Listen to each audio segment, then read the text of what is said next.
Ya, cakap orang gemuk, cakap orang kurus, itu pun mengumpat. Ada orang datang rumah kita, weh selemu lah dia, biak gering weh.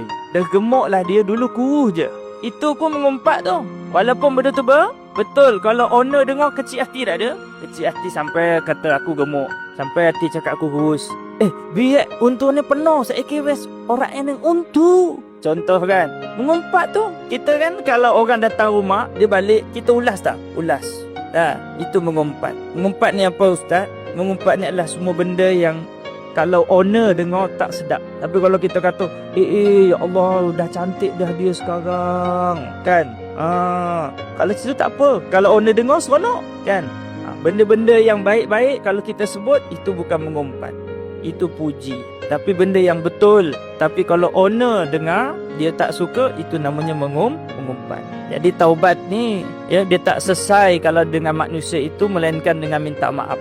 Itu dia. Kalau dengan Allah, ya, kita boleh bertaubat anytime. Tapi kalau dengan manusia, kalau hutang kena bayar. Tak, kalau ada, ya, mengumpat, kena bagi tahu. Itu dia.